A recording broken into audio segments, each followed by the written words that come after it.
You're pretty amazing at what you do, in case no one over there has told you yet. She lifted a shoulder. I tend to care too much, which keeps me up at night sometimes. I'm sorry you're losing sleep over it, but clueless fathers like me are very grateful. You're anything but clueless. You're incredible. Her gaze found mine as the air crackled between us. She was closing that safe distance we always tried to keep between us, holding my gaze and breaking our unspoken rule of not getting too close or looking too long.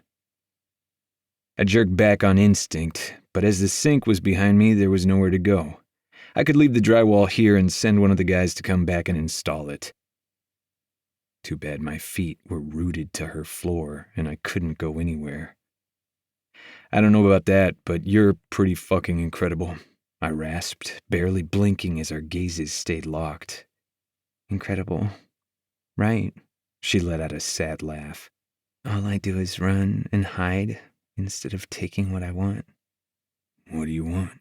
I asked, both dreading and hoping for the answer that was about to change everything. Her throat worked before she sucked in a long breath. You.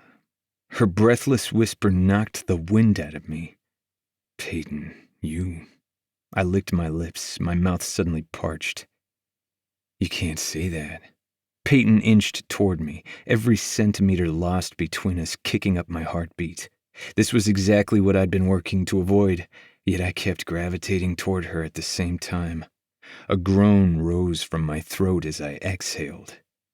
I knew I shouldn't have come here today, I said, more to myself than to her. Why? Her voice fell to a low whisper. My heart hammered in my ears as she eased closer. Because I'm hanging on by a thread here, sweetheart.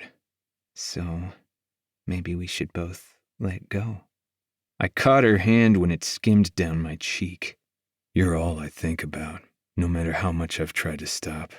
My own voice dipped to a husky rasp as I nuzzled her palm instead of peeling it away as I should have.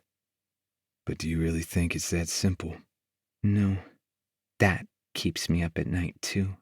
Her shaky breaths filled the silence between us. It's too hard to fight this anymore. Peyton, please. I think about you all the time, too. I know I shouldn't, but every time I try to stop, it's that much harder.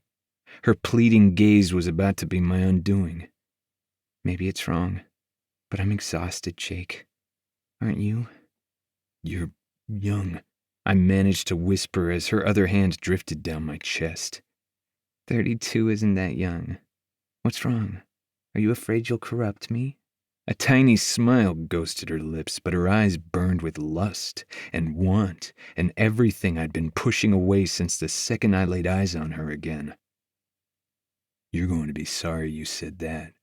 I grabbed the back of her neck and finally hauled her to me.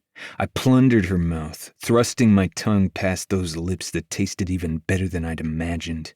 I slanted my mouth to go even deeper, both of us clawing at each other to get closer after having fought for so long to stay as far apart as possible.